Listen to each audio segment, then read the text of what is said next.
What's going on, Internet? This is Onyx Spade, and welcome to another episode of Movie What. And today on Movie What, I'm here with Ninja Dragon 22. because y'all have been asking for him to return. So, you kept it a surprise for me.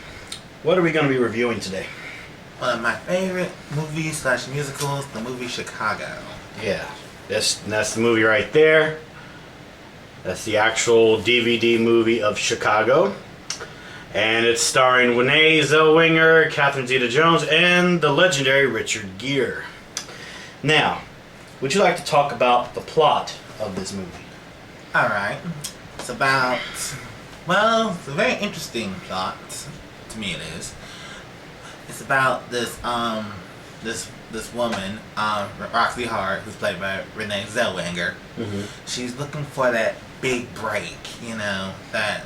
Aren't most people these days looking for the big break of their lives? Yeah, and she sort of looks up to this other lady who's sort of a bit of a snob, in a sense. That is Velma Kelly, who's played by Catherine Zeta-Jones. Catherine Zeta-Jones. And what happens is this guy that she's sort of cheating on her husband with, Roxy, as that is. Mm-hmm. She kills him because he basically lied to her and used her, technically. And then she goes to jail, which is the same place where Velma Kelly is incarcerated for the murder of her husband and her sister. Mm-hmm. And then they're both sort of like I ain't gonna say they're exactly fighting for, but they both have this very greasy, slick talking lawyer, Billy Flynn, who's played by Richard Gere. I liked Richard Gere in this movie.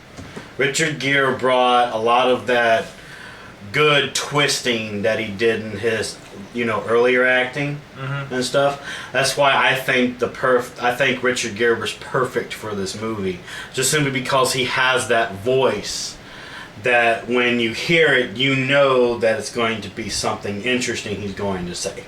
You know what I'm talking about? Yeah. All right, continue.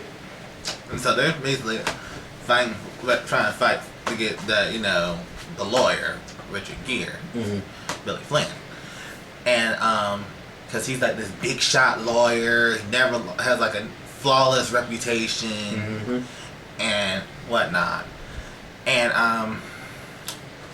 that's sort of the plot.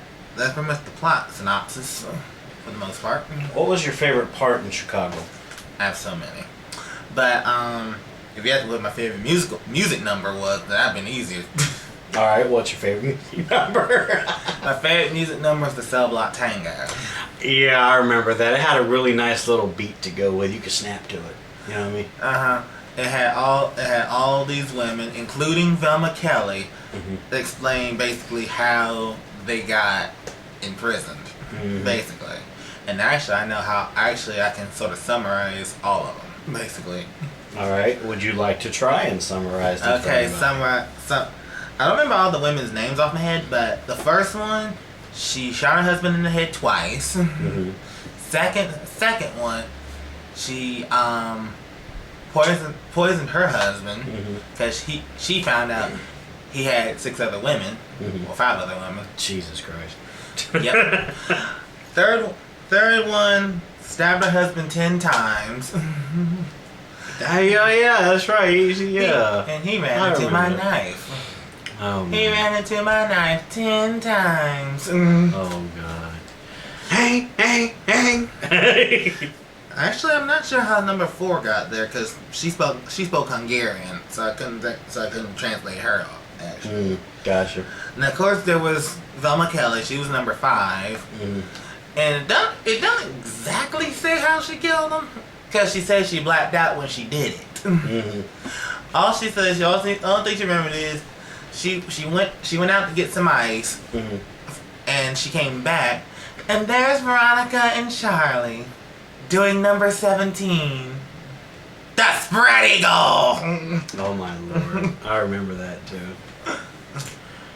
Would you say that this movie gave you some good laughs? I found it wasn't ha funny, but it was funny in its own sense. Yeah. Actually, because of some of the background characters. Who was your favorite character in Chicago? Mine Mine was actually Catherine Zeta-Jones.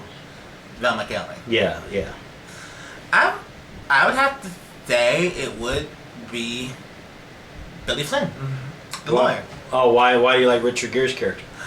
I don't know. It's just the way. Is it the voice portrayal and stuff? It was the way he portrayed the character. I in figured general. you'd say that, yeah. It wasn't necessarily the voice, but it was just the way he portrayed it. But the thing is, actually, there was one other lady. I think she strangled her husband. Jesus. And here's the sad part, because he was trying to always find himself, and along the way he found three other women and a dude. Mm-hmm. And me and I have another friend of mine. We always have this runaway theory that it was the guy that he cheated on her with that got him killed. Wowzers. That he was out there trying to find himself along the way. He found Ruth, Gladys, Rosemary, and Irving. So what would you rate this movie on a scale of 1 to 10? Since it's one of my favorite. I always gave it like a 9. I don't think I've ever given a movie a 10, and because I don't think there's no. To me, I mean, I'm pretty sure they are, but to me, I'm not sure there's no such thing as what you call the perfect movie. But I would give this a 9. I figured. But actually, one of my other. Actually, I do have one favorite part. Actually, I'm gonna tell you a couple of the background characters, and one of them is Queen Latifah. Oh yeah, I remember that. She played the matron, Yeah, she did. which I'm not sure. Is that like a term for a female warden or I something? think so. Or something like that. Could be. I could be wrong. Something to that effect. So if you had to choose anything in Chicago to change to make it a 10, what would it be? What would it be? I would say, if I had to make one thing different, I think the only thing I would have done differently is actually there's actually only one thing I would do a little different, What's that? and it's toward the beginning, What's that? and that is okay. There was this part near the beginning Mm-hmm. that this is when the police come for the body of the man that Roxy killed. Mm-hmm. There's this one part I always feel that should have been added, was the part between the time after she kills him Mm-hmm. and the time the police show up. There's this one part I feel that should have been added. It's the part where the husband comes home, Mm-hmm. finds the body, and then goes into this backstory like what happened. Yeah. That's I would have liked that too. that I think it would have cleared up a little bit of things. because if you watch this movie, is that it just goes from she shot her husband, she had this sort of flashback Mhm. when she pictured herself on the stage, and it goes to the cop showing up. Yeah. I think that would have made it more. I think that would have gave it a 10 if they had that little part. The husband comes home, the man's dead in the doorway. You know. Yeah, I know what you mean. Yeah, I agree. I think that would have made it a little bit better. And, Yeah. and guess who? And you know who actor played her husband? Who? John Riley. Ooh, I didn't know that. Was he even credited in the movie, or I don't remember actually. I don't know either. We'd have to rewatch that. Well, anyways, thank you so much for watching this episode of Movie What. If you liked it, press that like button, comment below, and please subscribe for more. And if you have a movie that you want me or me and Ninja Dragon 22 to review for you, you know, put it down in the comments below and we'll check it out and stuff. So, thank you so much for watching. This is Onyx Spade here with Ninja Dragon 22. and we will see you in the next video. And this is Onyx Spade, and I'm signing out.